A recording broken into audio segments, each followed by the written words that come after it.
Well, my friends, welcome back here. This is Garrett J, your host here. Well, I should say co-host here with my beautiful wife on the Date Your Wife podcast. Babe, this is episode number 3. This is episode number 3. How you feel about this? I mean, we're getting stuff done. We're getting stuff done. I mean, this is episode number 3. Like, you don't just like, we're start consistent. How you feel about this consistency? This is episode 3. Most people in January by week 3, that's when the workouts go. That's when like stuff starts slacking. Not us. We're just getting warmed up. We're just getting warmed up. Quickie, porn star. That was our our topic last week. Yeah, and you know what I was thinking about? What were you thinking about that? I was like, maybe I should have rephrased it, not porn star. No. 'Cause, like, porn star, I think a little bit degrading. No, but I was trying to think of a word for like just like put on a show and have fun, and that's what a porn star is. I know, but I don't like. They put on a show and they have fun. But I think that'll trigger a lot of people. So if you were one of those that were triggered, well, then get over it. Yeah, then get over it. But we're not apologizing for this. No, I was just. Don't take back. I was like, people are going to be offended and triggered. I think that's good and bad. No, it's fantastic. That's how we do it around here. We trigger people. That's what we do. This show is meant to trigger you because here's the deal. If you wanted to tune in for another series of principles with nice and soft talking, well, you could go to subscribe to pretty much anyone inside of this category in iTunes, Google Play, or Stitcher, and you could listen to boring couples talk about boring shit and give us a bunch of principles sounding like we're sitting at church. Now, you and I were talking about this on the plane. We were talking about this on the plane about this bullshit that's kind of going on with couples. They're not really being real. There's some shows we went to, some of the top shows we tried to listen, and after we got done vomiting, not because they're bad people, but because we experienced something same. What did you experience? I just hate when I feel like there's a lack of authenticity, and I'm a storyteller. I like to hear stories. Mm-hmm. I find it more relatable. Mm-hmm. I don't know. I can sense to me, I'm like, no, I don't want to hear principles. I want to hear just more stories, I guess I should say. I don't even think it's so much about like, we don't want to hear principles only and more stories. It just doesn't do anything for me. I don't learn off that. I feel like I'm in Sunday school and I want to, like, my mind's like, anyways, and then I'm like, oh, bring it back. No, you need to be a better person. You got to pay attention to the principles. You got to write it down. You got to take notes because that's in the checklist and that's what you're supposed to do. And I find myself not feeling connected, and so that would, I don't know. I just would prefer to do it different. Yeah, well, you do know. Like, this isn't how we're going to run this show. Like, we're going to come at you with real conversation. If you're first time tuning in with us here at Date Your Wife, listen, there's a lot of great shows out there on marriage. There's a lot of great shows out there on couples. We do not profess to have all the answers on being married. What we have done is we have fucked up a lot of things. And inside of that process of fucking up a lot of things, we have figured out some things that have worked. We figured out some things that do not work. This is also a show that is spinning off the wake of a movement of men around the world known as Wake Up Warrior. So if you're unfamiliar with the Wake Up Warrior movement and the book called The Warrior Book, I would encourage you to check that out at warriorbook.com. But today we have a new topic, babe. Today we have a new topic. What is our topic today? Because it's not sex. We're not going to talk about sex. I propose that we do the show sex. But you were against that, so we went with a different topic today. What is it? We're a different show. So. Yeah, we are. What kind of show? What's our topic today? Do you know? I know what the topic is today. I'm checking to see if you read your notes. Money. Money. Oh shit, that was horrible. Is that our topic? That is. Don't of course, hit the that's high money. notes, please. It is money. All right, so here's the deal. Some say that money doesn't really matter. What would you say about this? I'd say I have expensive taste, and it very much does matter. And when you say expensive taste, you have to go to like the deep, scary man voice from the alley. I live in a cardboard box. I'm scary. Okay, cool. So we got the man voice in place. We're going to set a frame on this around the topic of money, though, because money itself causes a ton of chaos inside of relationship. And we have gone the rounds, just like we have sexually. We have gone the rounds economically with one another. I have built empires. I have lost empires. I have given us a taste of abundance, and I have given us the taste of, well, pretty much saltine crackers and top ramen. But we're going to go back on this. So we're going to start with you, babe. You're much better looking. I think that money can make or break a relationship. All right, continue with this. Go. Is that where you're going to go? Well, no, that's not where I was going to go, but that's a good place to go. Go. For us in our relationship, I just remember, like, I felt like things were good. Like, I was just like, oh, we have a beautiful home. We have kids. Like, our lifestyle is great. Like, not a lot to complain about. We hung out. We had a good time. Right. I didn't, like, I wasn't, like, passionately crazy, like, all into you. But I was like, that's just married life. Like, I felt like I was good. And then all of a sudden, when you strip away, like, the money and the homes and the cars, and all of a sudden chaos comes up and you're like, wow, how do we deal with this? And maybe I don't like you as much as I thought I did. And so it really tests a relationship. And I don't know. I think that's how I feel about it. So let's go back, because like part of the process here is I started down the path of pursuing money, and inside of that pursuit of money, I created some money, and I created a bunch of money, and inside of that, we had a different lifestyle. But before we get to that, because I didn't come from this, let's go to our backgrounds. We did this with sex, too. We went to this background with sex. Let's go to the background with money. So you were raised, talk to me, if you were describing the family you were raised in economically, and you did it in 1 minute or less, off you go. I would say I was raised in Utah, so a conservative state. However, I felt like we were middle upper class. Middle upper class. Like, what is it? Describe middle upper class growing up. What is this? What does middle upper class look like to you? A modest 11,000 square foot home. Modest 11,000 square foot home. Now, for any of you that were raised like me, which you're going to hear my story in a moment, you're going, that's a goddamn mansion. All right, continue. You get more for your money in Utah, but true. I mean, I was joking. There was at one point in high school, I did live in quite a big home. But even before that, I always felt like we lived in a nice but modest home. But my mom always like had nice things. You could tell she liked nice things. Like out of all the homes on the block, where they all look similar from the outside, people would come into our home, and my mom like kept things always updated and always looking nice, and like that's just kind of the kind of woman she was. Like everything always looked nice. And your parents were entrepreneurs though, also. Like your mom and dad were doing their own thing. What industry were your parents in? My dad owns his own company, builds custom homes, and my mom owned a bridal shop called Danielle's, actually. Did she name this after you? Yeah, totally, because I was the most favorite one. So you were the favorite child, and so they named the bridal shop after you. I don't really know if I was the favorite. This bridal shop didn't work out so well, though. No, I think she realized, like a lot of entrepreneurs, like, oh my God, I'm putting like my blood, sweat, and tears out of this to make a nickel. Like I was making more not being an entrepreneur. And so she sold her business because I think the amount of time that she was putting into it wasn't paying off like she wanted.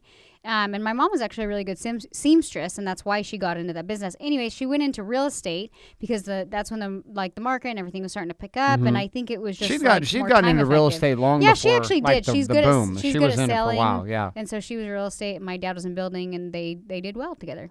So my parents like were very different than this. My dad was a traveling salesman.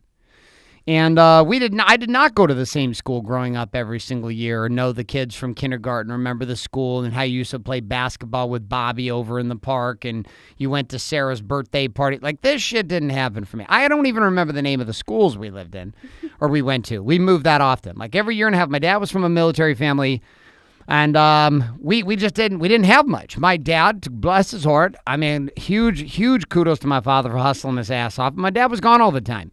And we moved all the time. And so we kind of had each other. And my mom had to figure out how to make life work on damn near no money. Because not only was my dad gone all the time, but my dad wasn't really successful. Right? There wasn't any economics. I mean, the money wasn't there. We lived in manufactured homes. We lived in, we just lived in a different environment. My mom and dad never just gave us money. Ever. Like, it was not an option. Like, you did not go to your mother and father and ask for money. This was foreign to me, but this was not foreign to you. You would go to your parents and ask for money. Yeah, but my parents, I think, because they were workers, it was funny, and I've shared this story before, but, I'd say, Dad, can I have $30? And he'd say, well, how are you going to earn that $30? And Good for him. Then my mom would, always slip me some 20s. Probably. Your mom was cutting her legs out from underneath your dad with money. I don't know. I'd be like, I need this. And she'd be like, okay, here's $20. Don't tell your dad. I was like, ha. We're going to talk about this in the parenting show next week. But this week, we're talking about money. Yeah. So overall, bring a summary here to the psychology of how you felt like you were raised and what you felt was possible. I was like I said, I felt like middle to upper class. I mean, we weren't like the wealthiest kids in school, but we weren't like we were well taken care of. And I remember you would like tell me stories, and my mind couldn't even wrap around it. But later, I realized when we were married why you thought through the way you did with things, whereas to me, because I was raised differently, right? The certain things with money and business, I was like, no, why would I do that? Do you know what I mean? Right.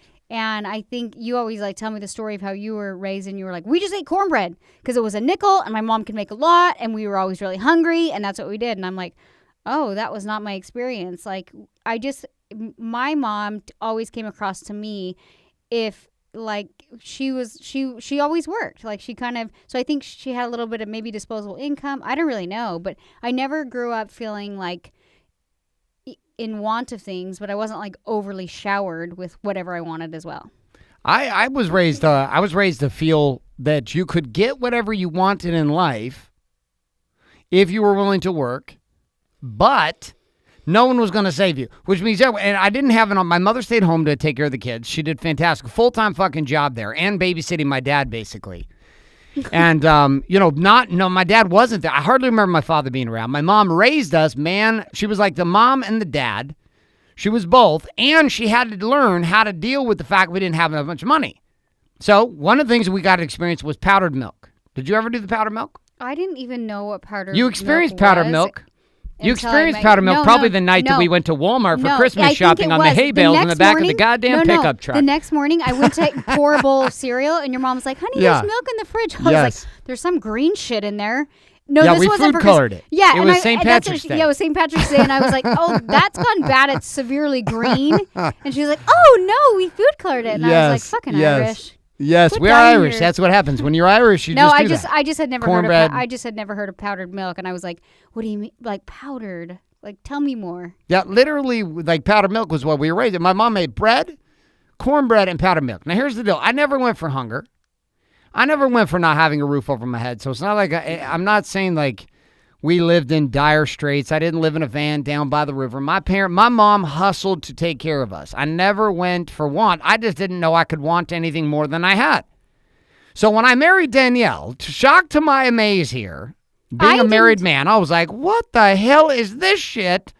My wife wants to spend all the money on all the stuff that is worthless. And so the fights began. We began the war. The war began when we were young.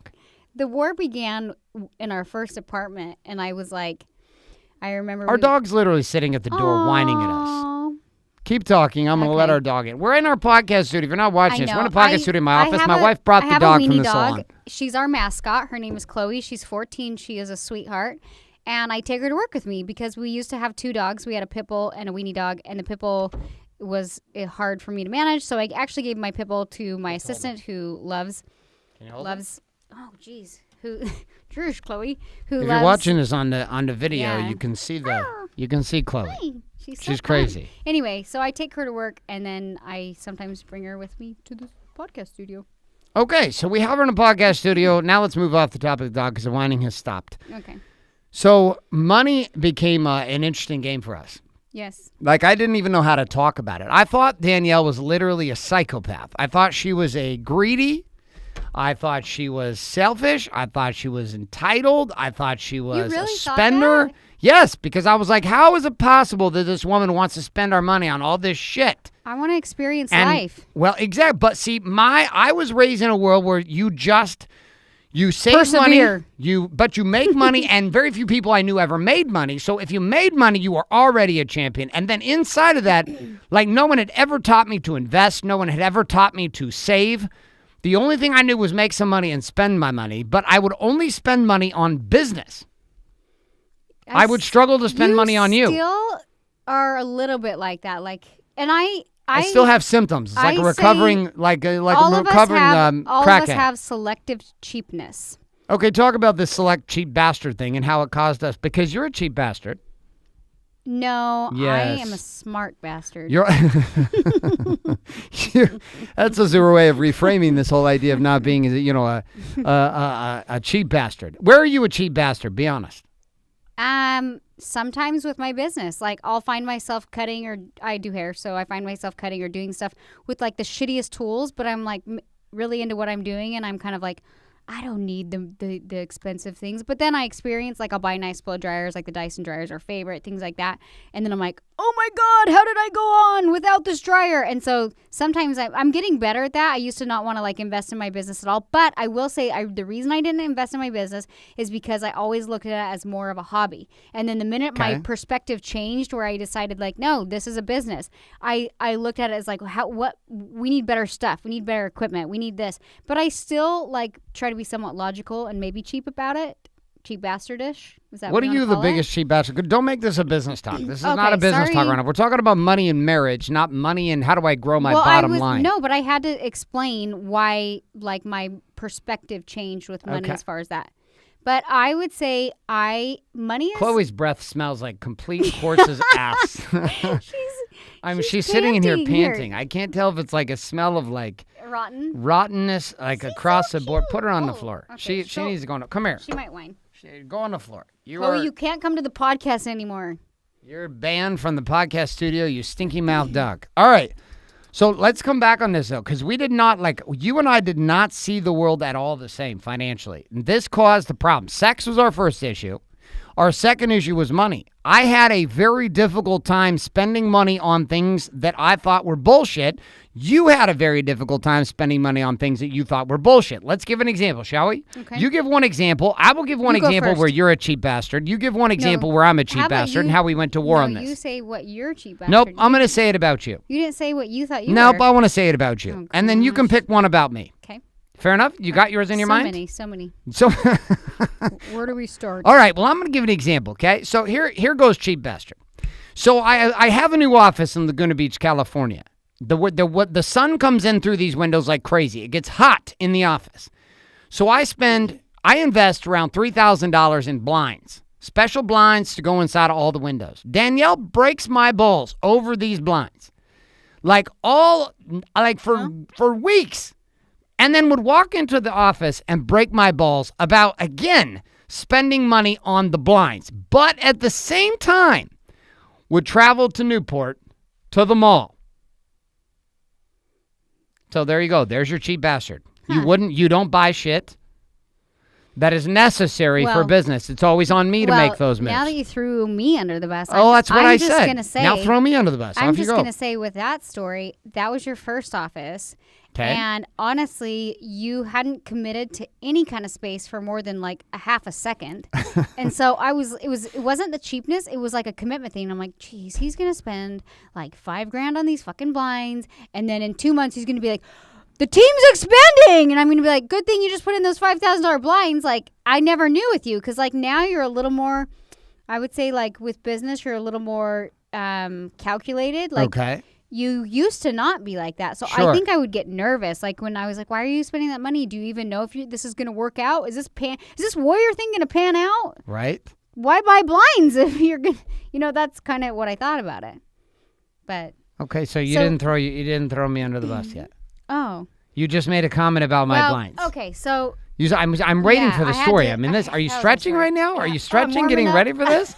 You warming this up? Like, what are you doing here? Hold on. All right. She's stretching out in order to throw me under the bus. I do weigh 205 pounds. She is a tiny lady. And I have a challenge here in the fact that.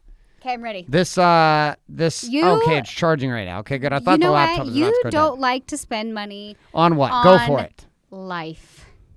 All right, expand, because that was a really lame answer. No, it was good. Vacations, you don't see the value. You won't spend money on anything that's not work. Okay, good. Go for it. Keep going. I have to literally, I almost feel like guilty. I'll be like, hey, do you want to go on a trip together? And I'll plan it out, and it's like a week, and we're going to go in Hawaii. And then you're like, yeah, use your card. And I'm like, oh my God, be the man. No. I want you to want to go on trips with me. God damn it. I want you to want to spend money. I want you to want to go out to Hawaii all the time. No, I think stuff like that. And I think you now, I don't know. I think you're getting better at it, but I still think there's times where I'm like, I can feel your energy change, but at least in the past you'd be like, you'd almost make me kind of feel guilty about it. For sure. Why would I spend money on that? For sure I did. And I think like, for an example, another thing would be like shoes. Like, okay. I remember the first time even I bought my first pair of Valentinos, and I was like, I can't believe I'm spending this much money on a pair of shoes. Like, I couldn't believe you were spending. I was this like much nauseous on a pair and of shoes. high all in the same time. It was more than my first car. But you know what? Is when I spent the money on the shoes. Yes. All of a sudden, I had a perspective change about how much I should be paying for shoes, and all of a sudden, my other shoes seemed less expensive. Anyway, long story short, like, you didn't get it, and you'd be like, "Why would you spend that much for shoes? That's ridiculous. That's ridiculous." And I was like, "I don't know, something about it. Like, I like wearing these shoes. Like, I feel good about myself. Like, I like the experience of going in the store. Like, back off. Like, I like it." So can we talk? I'm gonna audible this show for a second. Okay. I don't think it's really going anywhere. I know. I'm in one of those moods today. It feels like this show's not fucking going anywhere. Oh, okay. Wrap it up. You're the DJ. I'm not saying like it's ending. I'm just going to call an audible. Oh, okay. Go. We're going to go to a different cul-de-sac here. Okay. You ready? I was like in the cul-de-sac we were in. Did you not like that bus I was throwing you under? It was good. It wasn't a very good bus, though. It was kind of a small bus. I was hoping for a really big fucking bus. I said trips and things. That sounded like a big bus, though. Let's come to the real issue here. Okay. I wanted to get laid. You wanted to get paid. Oh, that's where you're going. How about we go to that place? Because here's what I wanted. Oh, okay. I wanted to get laid. You wanted to get paid. I thought you were a total bitch because I was like, my wife, all she wants where you're going is today. all she wants is an ATM. And I'm gonna speak for the men out there. A lot of this like desire for safety and security comes down to a man getting paid. And so I kind of felt like the only way I had any value was if I made money. Vice versa, I kind of threw you in a position to feel a few things about sex. What were they? Like my wife should want to put out. Well, you were basically like, you were like my, I don't know. I was your ATM and you were my, you were my porn star. I'm just spinning off your own words from last show. Well, yeah, no, women crave safety and security, and if they're not at some level, and safety and security doesn't always mean money, but I would say like 8 out of 10 times it does. It does. 8 out of 10 it does. And so if they don't feel safe or secure, they're less likely to be vulnerable, including like want to have sex with their man. Is it hard if your husband cannot pay the bills to want to have sex with him, yes or no? Yeah, I think in my experience it is. Like, it's kind of like, I don't know, you're not attracted to him in the sense that you're like, come on, pull it together, buddy. Do you know what I mean? Right. Even as a wife, like there was times I'm like, I want you. I want to have sex with you. I want this, but I'm not attracted to you. Like I'm not feeling it. You know what I mean? And then it's interesting, like as you started to produce more, you became more confident, which then I was more attracted to you. And so it kind of... Which then my story became that the only way that I was getting laid is if I got paid. So what's your rebuttal to this? Safety and security. Women want safety and security. Safety and security equals sex. Is this what I'm hearing? As much as that might trigger people, I just think there's a lot of truth behind that. I think there's a lot of truth behind it too. Like I think the one thing I had to come to grips with. I have to say this really quick before I forget. Yes, okay, good. People will judge that and say, oh, superficial, blah, blah, blah. But it goes both ways. Like, they don't judge the guy, but they'll judge the girl because she wants safety and security and wants to be taken care of. And so they automatically, like, you look at the young girl who marries the older guy and you're like, oh, she's just in it for the sugar daddy. And you're like, you don't think he's in it for, like, this hot wife? He's in it for the tight ass. Right. Like, he's all about what I'm saying is that doesn't mean they don't have a good relationship. They don't connect. Maybe they're way happier together because they're fulfilling each other's needs that they didn't have with their previous partner. But it all comes down to safety and security for the girl, and a lot of times. Well, we've watched this happen. We've watched this happen in a lot of relationships. We know friendships, they get divorced, and both partners go one direction. Like the guy tends to go find a younger girl who's like all up in it sexually, and then the woman tends to go find a guy who's all up in the money. Like this happens like constantly, and they look past it. Now, this was a really hard thing for me to grip as a man, that not only was my responsibility to produce, but the more that I produce, and I'm not talking about in a dollar amount, because that dollar amount of safety creates for you a whole bunch of things. Like I have family members right now and friends, very close individuals around us, whose husbands are not getting it done. They're not getting it done financially, and this is putting huge fucking stress on the marriage, and there's a lot of women now being forced into the workplace and into entrepreneurism to become primary producers. Now, we face this inside of our salon businesses all the time. Do you know what I noticed, What do you notice? When women feel like they're not being taken care of or their safety and security is compromised, they tend to kind of be a little like, I want to say, I don't know the best word to say, but I'm going to trigger people anyway. They like kind of cut their guy's balls off constantly. When he's not, when the guy's not getting it done, gets his balls cut off. Totally, for sure. Like it's like this. What does this mean? Balls cut off? Talk to me about this. It's like, you know, when you're like, whoa, she wears the pants in the relationship. Yep. I think a relationship should kind of like be like he's masculine, she's feminine. He's, you know, there's like a balance of energy between feminine and masculine energy. And I think that when the guy's kind of not getting it done and he's not in his masculine nature, and maybe he's naturally somebody who's very masculine, and then the wife is very feminine. At least is like from our experience, like I feel like I'm pretty feminine, and so like when you're not in your masculinity and all of a sudden I'm putting you have to be the king. Yeah, when I'm in my more masculine role, I'm kind of like I cut your balls off. Like, yeah, well, you deserve to cut my balls off because I would throw you out in front like a shield. Well, like I would use you as an excuse. I'll be your bodyguard. You were my bodyguard. It's well, like no, the Whitney Houston song. But I think that there's so many, like you were explaining, like friends and family and things like that, and I can always tell, like, the guy's not offering some kind of safety and security, even if it's not with money. Like, I've had friends that, like, they seem financially fine, but I'm like, she obviously doesn't feel safe. What is it that why is she not feeling safe? Does that make sense? And maybe her husband's crazy and always making her feel on edge. I don't know what it is, but she's not feeling safe, so she's constantly cutting his balls off, which then there's, like, zero connection with either of them. Well, let's. I'm going to throw myself under the bus. Can I throw myself under the bus? It's bus day. It's bus day. Well, I'm throwing myself under the bus. Do you want to text our daughter? Mm-hmm. Because she's at her play practice, and tell her. Did she text you? Text her back. Nope, she didn't text me yet. Just text her and tell her that she needs to go straight to daycare after the play. All right. So here, as my wife's doing that, here's a piece I'm going to tell you from my place.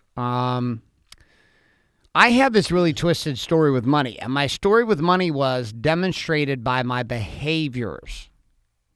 My behaviors were this, which is I would be happy to invest money in the business, but I would fight my wife to invest in her. Like I could not see the value in it. I was like, there is no ROI in buying my wife a purse. There is no ROI in going on a vacation to Hawaii. There is no ROI in putting money into these things. We need to invest, we need to save, we need to build business. This is what we need to do. Because I had come from nothing, so I was like, this is what we have to do. This is the equation. And what I came to find was the message that I was sending to my wife was simply this, that you are not worth as much as the business, and you in the end are not actually worth the investment. That there is no ROI in investing money in you as a woman that I am married to. Did you ever feel this? Did you ever feel this intensity from me from this way? Did you ever feel this, or you didn't even notice? I just thought you had some self issues that you needed to work through. I didn't really know. I think that women, I like gifts. I think my love language is gifts. Mm-hmm. And like, I don't know. I don't know. I mean, that was intense. I didn't know you felt so. Well, you look at just the demonstration of where my money was. Like I remember having to literally force myself to not vomit buying you shit. But I'm talking like $1,000 purse at the beginning and all these things. Like I always felt guilty, but I like nice things, and so I kind of got to this point where I was like, then don't buy me stuff. Like I work, I'll buy my own shit. Like I don't want you to buy something and expect sex out of it. I don't want you to buy something. That's what I did though. That's how I felt. I know, and I hated it, and I got to the point where like I was like, you'd want to like take me out and go shopping, and I was just like, no, because then the energy's going to be weird. He's going to expect something that a relationship shouldn't work like that. Like, right. And I think we were both feeling it on different ends of the spectrum, but I was just like, no, I can. And we even had this conversation. I remember I was like, I'll buy my own shit. And you're like, the problem is like, what am I going to go do? Hire a prostitute? Like, you can buy your own shit. And I'm stuck in this place of like, I'm not going to hire a prostitute. And so that became another challenge in our marriage as well.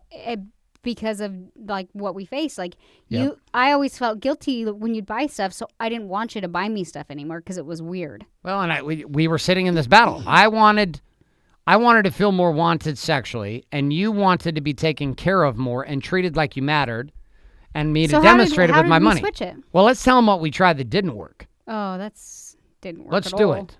Well, can we talk about the contract in Cancun? I think I'm going to pre-frame this. Are you going to share the contract in Cancun? Yes or no? I'm going to pre-frame this. Okay, really quick. pre-frame it, and then we'll share the contract in Cancun. I think in times like if you're a married couple and you've gone to sex therapy, marriage therapy, like whatever it is, you go thinking like, well, just give me the magic formula. Come on already. Why are you holding out? Just tell me exactly what do you think I should do. Just give me the keys. Mm-hmm. And so Garrett and I were always looking for like solutions and formulas and things like that. And it's like you'll hear tactics where even people are like, go on date night once a week. Well, yeah, you go on date night once a week because you have to like talk through shit. You know what I mean? But that's not that like tactic was actually created by us. I know. It's called Date Your Wife. Yeah, cool. But what I'm saying is a lot of times in counseling you hear like a lot of like tactics. Well, if you do this and this and this, but you have to kind of get to the underlying issue of why this is happening. Otherwise, problems will continue to happen until you figure them out. And then once you figure them out, it's like on to the next phase. And so I find like in life, we get stuck in this circle and we're like, why am I stuck here? And we rode this circle out for like 4 years. Like 10 years. Not 10, but 10. we rode it out for a while. And Long it's time. like, it's like God's way of being like, oh my God, like tactics are not working. You can't see past your own shit. Like go ahead and keep repeating. And when you guys finally come on the same page, you might actually figure a few things out.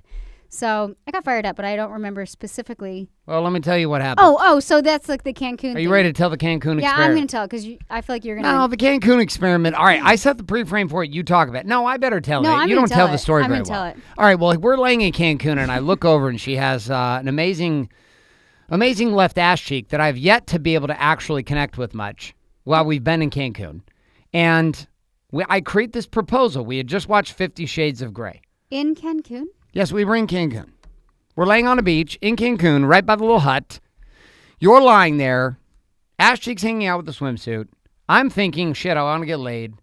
And in comes the Garrett J. White, Danielle White, 50 Shades of Grey proposal that did not work out, but actually compelled us to make some big changes. You remember this contract. Don't pretend like you don't go. Okay. What was the contract? You said you wanted to tell the story, so I'm letting you. Well, basically... No, basically. They want to know the details of the contract. The contract was... It was simple. It wasn't complicated. The contract was like, listen, if my love language is acts or gifts, and yours is sex, why don't, like, you buy me a gift? It was like, I can't remember specifics, but it was like, you buy me 3 gifts, and I put out, or we have sex 3 times that week, or I don't remember the specifics. That was it. It was 3 for 3, remember? Oh, 3 for 3. That was the contract. We literally penciled the contract in our attempts. We tried hundreds of different things. I had a list on Pinterest, and I would send him links, and I was like, just email me the confirmation when it's been purchased. And like that sounds really shallow. No, it sounds like prostitution. As I'm telling the story, wait, it gets better. Hold on. Oh, it was spicy. So I was, you know what? I was so desperate. Turns out I did feel like a prostitute, and I was like, I actually feel gross that I'm having you buy these things. And I felt like I was buying a prostitute. And it was bad all the way around, but we tried it. The thing is, we tried it for about 3 weeks. About you and I is we got to this place where we were like, hey, I mean, we'll give it a shot. Worst case scenario, it doesn't work out. Worst case scenario, you got sex and I got lots of gifts. Well, we went for 3 weeks on this. We tested this 50 Shades of Grey, 50 Shades of White, the White's contract, the sex and buy me shit contract. I thought, it would probably work. I knew it actually probably wouldn't work, but I was like, you know what? I'm willing to give it a run for a few weeks. So we did. For about 3-4 weeks this lasted. Danielle would send me links. I would buy shit. And then I would come in with the needy 15-year-old eyes.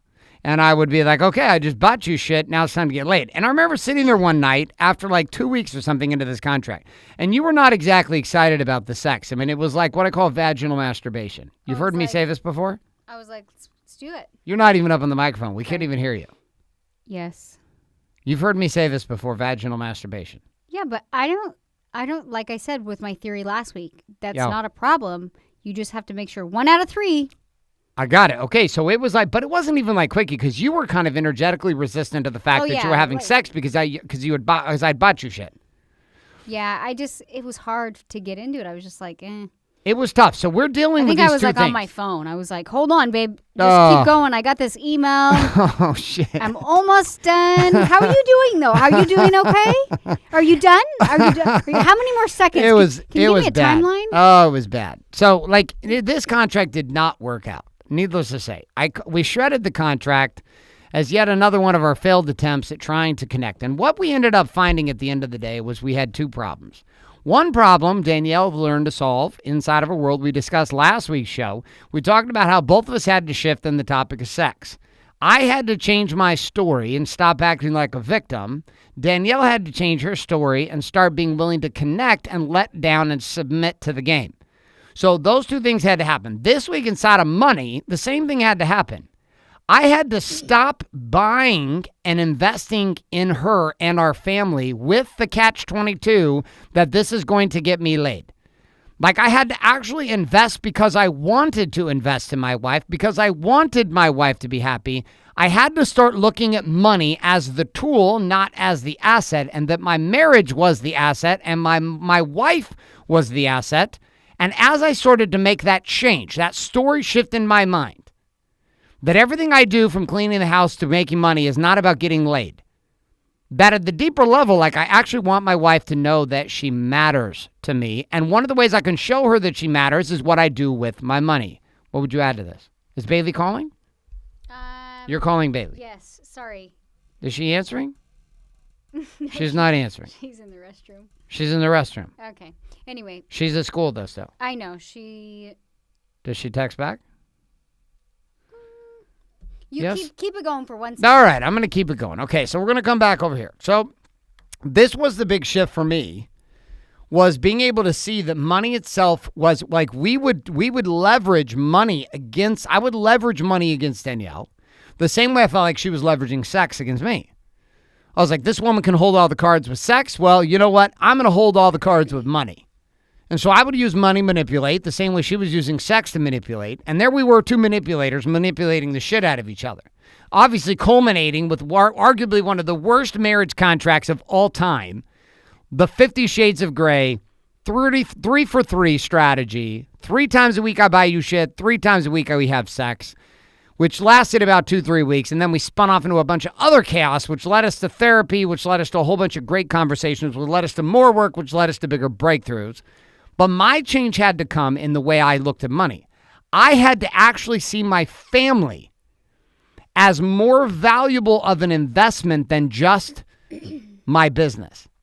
My business, it was easy for me to spend money. It was easy for me to invest. It was easy for me to double down. But when it came to investing in my wife, like truly from joy, that I wanted to invest and buy my wife things. I wanted to invest in a new home. I wanted to invest in a new kitchen. I wanted to invest in a vehicle for the family that was better than the one we had. That I wanted to do this versus feeling like I had to do it, and if I did do it, then I wanted to get laid. Do you think that in marriage, like when couples are unhappy, they're in the back of their mind, they're like, well, why would I invest? Like we're not in a good place. So they'd rather take that time and invest in what is working because it validates them more. Oh, yeah. I mean, you and I both... I wasn't asking. That was more like a statement. Oh, that was you stating. All right, well, there you go. You didn't even have to ask. She was just telling you. Okay, so we're going to culminate this show on this idea of money. Money matters, but one of the keys I'm going to bring to the show today, I don't know what you're going to bring to the show, is your final point. So you spend some time and think about that for a second, Princess. And I'll bring my final thought. Here's the deal, gentlemen. Your wife needs to feel secure, but not secure in the way you think. Yes, she needs economic security, but what she needs to feel the most secure in is that you are willing to invest in her financially. And that with it, there's no strings attached. There's not a sense of, when I buy you this, then I get a blowjob. When I buy you this, then we get to have sex on the couch. Like, there's no strings attached. You're just like, listen, I love this woman. I love my family. And I'm going to let my money do the talking for me as a married man, and I'm going to start investing in experiences for my family. Hence why the vacation game finally is something that clicks for me. I wouldn't be lying if I didn't say there was a piece deep down inside of me. It's still dealing with a little bit of the residue from that. There is. We're going to Maui for like 7 days. We just came back from Cabo. We went to Park City. We're doing all these different trips. It's different for me. It's new for me to put the money in and go to these kind of places and do these things because, again, my brain had been so trained for so long that does not give you an ROI. Yet the greatest ROI I've seen in my life hasn't come from my businesses. It's come from the investment in my marriage and my children. Quick question. So say there's women out there that maybe I don't know, maybe their love language is not gifts, or they don't care as much about sex. That. No. Like about maybe they say, oh, well, I don't need fancy trips and fancy shoes and fancy bags. But at some level, like they crave some kind of form of security. And I don't know. My question for you is, are there men out there that they're like, hey, I provide a roof and I pay for our kids' school. Like you should be all over me. Like the bar maybe did I require you to set the bar higher? Because I'm just asking, like in a situation like men might be like, well, my wife's not really into that kind of stuff, Garrett. She doesn't care if she has a pair of Valentino shoes. She doesn't care. So like as a guy, what would they do to show more security, I guess? You figure out what your wife actually wants. Like the flat out, and the crazier part is there's some of you, there are guys I know who's, like, we back away from this topic of, like, having to buy Valentinos and going on expensive vacations, and we just make this about the topic of money. Like, at the end of the day, married couples go through two topical conversations that happen all the time. Third one is kids. First one is sex. Second one is money. Or you flip them, you go money or you go sex. We're going to have a lot of different topics around money, but at the end of the day, the man has to be able to show that he's willing to invest the money in the woman, but the woman has to be willing to receive that's that the other investment. Point. That was the other point I was getting to is, like, if it's kind some of, women don't receive this. They'll reject it. Yeah, because there's a lot of guilt. You don't understand for women, like, even if it's not like, oh, I have to, in exchange, I have to do something else for him or whatever. It could be like there's a lot of guilt of like, oh, I can put this money into my kids. I don't need it. Or I don't need this. Like, so they have to learn how to receive as well. And the thing is a lot of, in my experience, it's like, oh, I don't need nice things. It's fine. I don't need it. But then when you do, say you have a nice car, for example, you're like, oh, wow, okay. I do kind of like this. I do feel taken care of. It turns out I like my BMW or whatever it is. Whatever the car is. Yeah. And so, like, for women, like, I would feel like if the husband came at it like, babe, like, I bought you a new car, like the girl might feel like so much guilt. And so from a woman's perspective, it's like we have to be open to receiving and kind of taking that gift and being like, thank you, and appreciative. And I think sometimes, like, women have got to even have the courage to ask for it because they don't value themselves enough. Like the man may not even know that she's wanting anything because he thinks, well, I've been around guys who, like, their wives they say, well, my wife's simple. She doesn't need stuff like that. And I'm like, well, is that because she's simple and she doesn't need stuff like that, or because she feels too terrified to actually ask you for it? There's a lot of guilt. Because there's so much guilt on her side. You agree with this? Yes. We have people that work for us who, like, you know who I'm talking about, who weren't raised with a ton, and we keep converting, like, hey, nope, get a nice car. Nope, move down to Orange County. And then slowly I'm like, see, you like the bougie life. Like, and they're not people that would even, they go to swap, like, you know who I'm talking about. Can I say who I'm talking about? I do, like swap meets? No, I'm thinking like people, like your mindset's totally different, and even the girls will be like, I don't need that. That's not me. Oh, for I don't sure. like that. And then it's like you start to experience these things in life, and you're like, oh, I like this. Oh, this is nice, And I don't know if it's a sense of like safety and security, but it's such a mind game. Well, here's the flat out fact of the matter. Like I was not raised with money. Like, at the end of the day, I don't want you to think as you're listening to the show that this is like you have to go make a shitload of money and then you got to go buy your wife a shitload of stuff, right? Each couple's going to be across. Each couple's really different, right? And each couple's money amount, like what is a lot of money, what is not a lot of money, what is a little bit of money, it's all different based upon each individual and each couple. But the principle I'm going to leave everybody with today on my side, I don't know what you're going to leave them with on your side. Are you preparing yourself? Do you want to leave yours right now? Your principle right now? From the female perspective when it comes to money. No, I think you should leave yours first. Okay, here's what I'm going to plant a seed with you then, and I would like you to share your principle around this seed. Okay.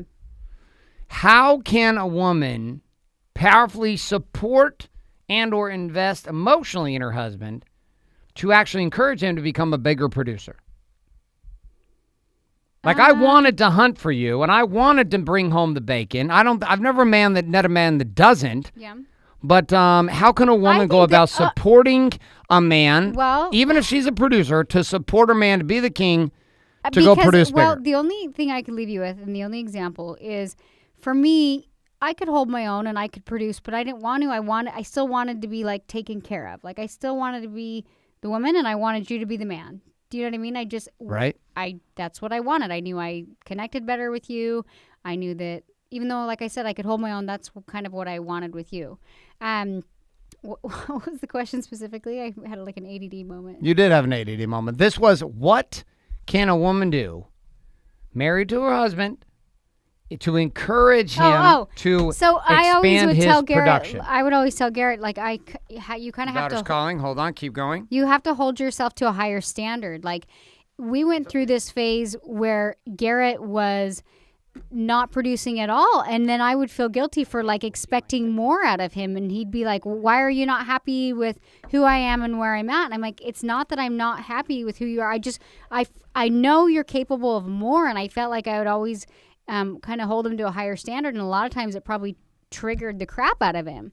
But now you kind of come back and you tell me, you're like, thanks for holding me to a higher standard. Like, I felt like I believed in you more than you believed in yourself. And so, like, on the financial aspect, like, I felt like I was always making moves. Like, for example, our house, like, we just moved down to like our dream house on the beach, and even then I felt like you were kind of like, nope, let's not do it, like, and I was like, no, you got this, like, you got this. And so I don't know if I push you over the ledge, but I do it, like, I just kind of plant seeds, and I'm like, I don't know, like, it just kind of, I don't know specifically what advice I could tell you, other than the only story that comes to my mind is like, what was your quote you had me post on Instagram? If you want to be, the queen, treated like the queen, you got to treat your man like the king. So that, I felt like that just kind of goes back to like, yeah, like, I can hold my own pretty well, like, but I still want to be taken care of. And gentlemen, you're going to have to be okay with the idea that you at some level are an ATM machine. It's not everything. Are you okay with it? Yep. I was not okay with this. I think, but I would get triggered by this, and I'd be like, you've got to be fucking kidding me right now. I am worth more. Like, I was like so emotionally offended. But one night I had this realization. Here it goes. Okay. You ready for the realization? I'm ready. Okay, here it comes. Huge realization I have. I'm sitting there, and Danielle was telling me, I do not want sex as much as you want sex. And in my mind, I was like, how is this fucking possible? Like, I think about how much I think about sex. How is she not thinking about sex as much as me? And why is she not thinking what I'm thinking when I just walk in and I walk across and she walks across the kitchen? Why when I walk across the kitchen does she not look at me in my jeans and go, oh, if I could just rip, you're going to get it right here on this kitchen counter. Like, what the hell's the problem here? And then here was a switch. Danielle would always think the same thing about me spending money on the family.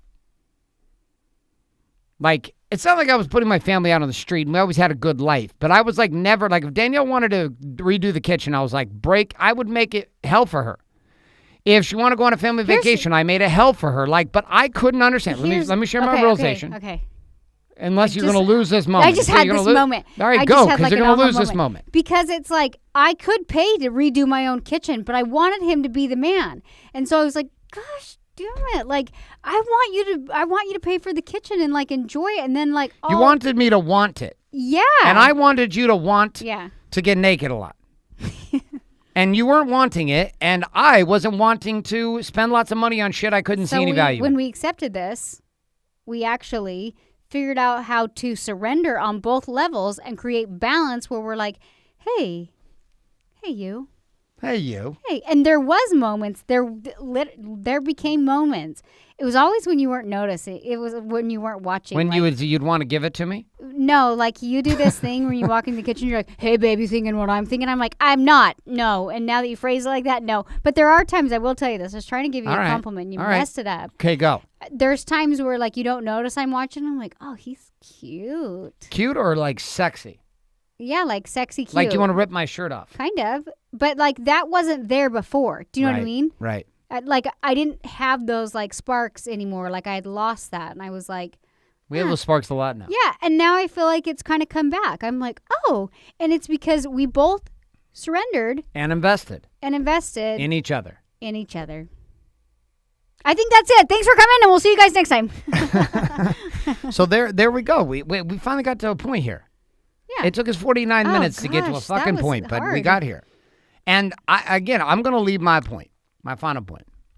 The realization I had that night when I was sitting and thinking about this, I was like, my wife feels the same way about sex as I do about buying purses, going on vacations, and paying to redo the kitchen.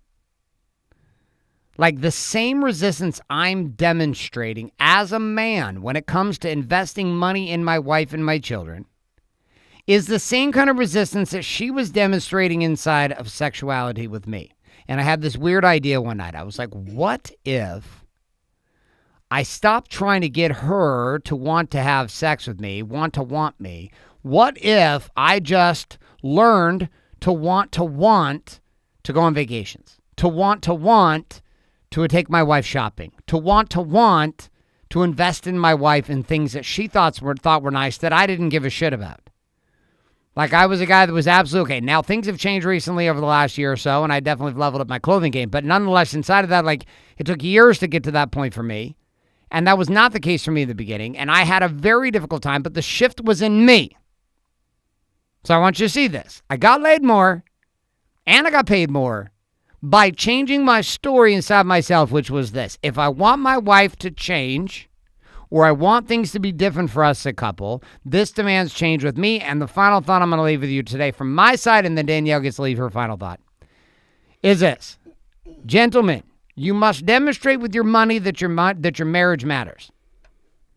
So when you tell me things like, I cannot afford a babysitter, what you are saying is, I cannot afford a marriage that works.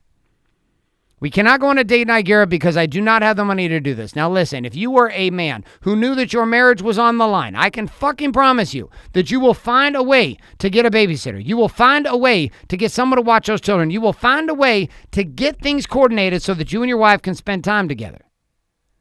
This is not about how much money you spend. When we were first together, we would go to this place called Jacinto's, and I would spend like $5 on tacos and some tortilla shells and ice cream cones and a 25-cent movie. Like, this is not about how much money you're spending, but it is a willingness for you to view your wife and your family as an asset that you invest in, not just in your business and not just in your job. That's all I have. I don't know. I'm going to follow that up. I mean, that was pretty good.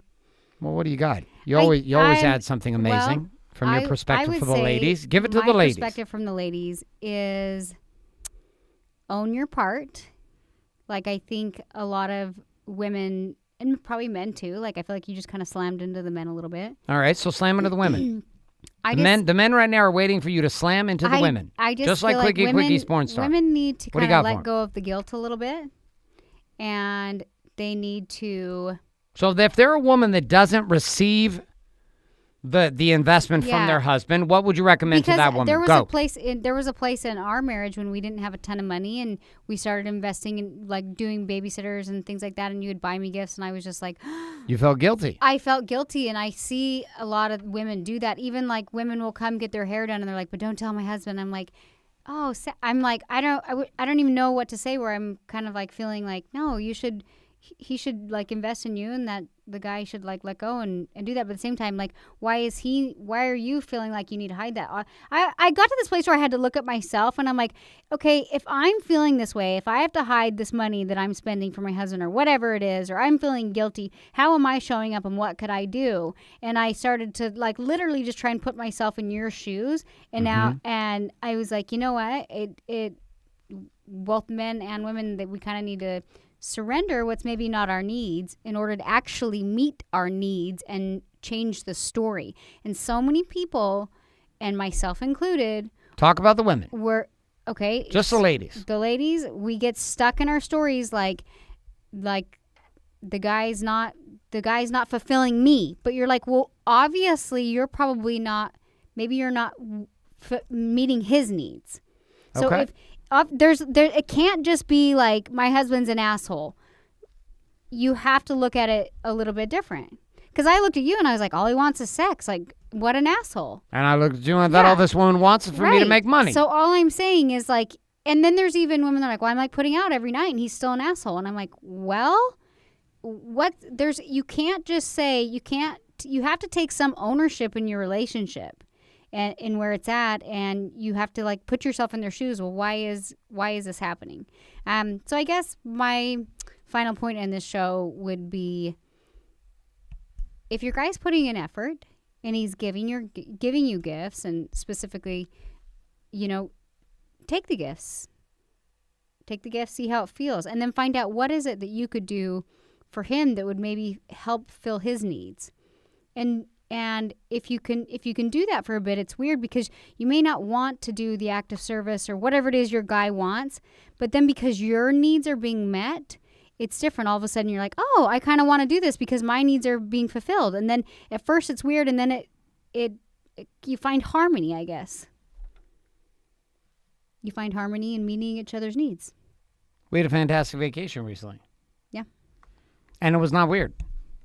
No weirdness about sex, no weirdness about trip, no weirdness. It was like we've gotten to this point where the top two topics. There's a little calm. Yeah. And if you can't, if you as individuals and as a couple cannot get on the same page with yourself on the topic of sex, yourself on the topic of money, if you cannot get on the same page with yourself about this, and you can't get on the same page with your spouse about it, I'm going to have you consider that you will never actually come to understand what relationship is all about, because sex and the money are simply the gateway to dealing with door number 3, which is the children. And once you've dealt with the children, you've dealt with the money, you've dealt with the sex, the life that you can create as a couple beyond this place is fucking incredible. That's the thing I found is it's weird because, like, I'm so stubborn and I wanted to be like, he's an asshole. I'm not going to surrender. Like, I'm not going to do it. And then it's funny I feel like when we get to this place of like harmony, you can go 10 times further with you than I could by myself. Do you know what I mean?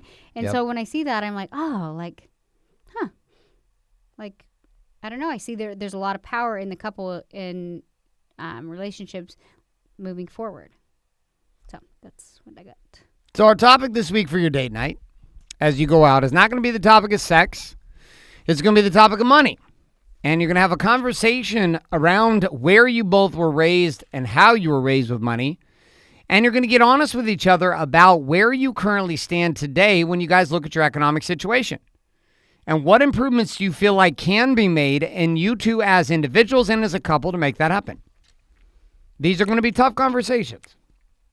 I was not taking on these conversations really well in the beginning.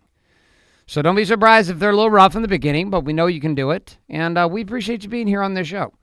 And there's some supplemental tools to be able to support you, particularly the men, and being able to live this game at a higher level and be accountable to it as a man in marriage and running businesses or not running businesses, which is a book called Warrior Book. If you've not checked out yet, the manual to guiding a man to having it all, which is one of the access points that's assisted our marriage in a big way, was me as a man learning to take deep accountability and responsibility for myself first. And from that place, being able to step into a relationship with Danielle in a deeper way. In order to pull that off, though, you can head over to warriorbook.com, learn about the art and science we call the Warrior's Way. We also have a series of other podcasts just like this. It'll support you on a daily basis. If you have not checked out Warrior on Fire, make sure you do that by looking in iTunes, Google Play, or Stitcher for the Warrior on Fire podcast.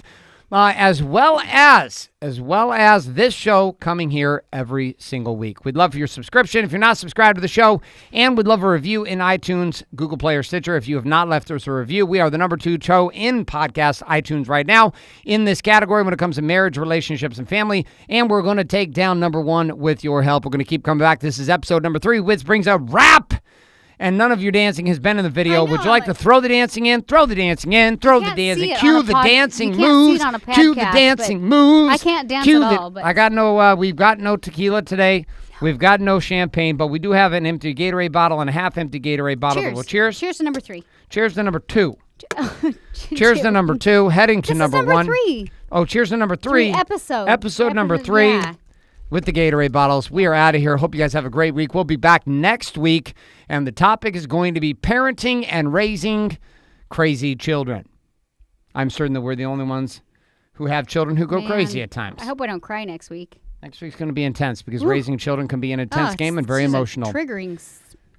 Triggering subject. Thank you so much. Have a great week. We'll see you guys next week.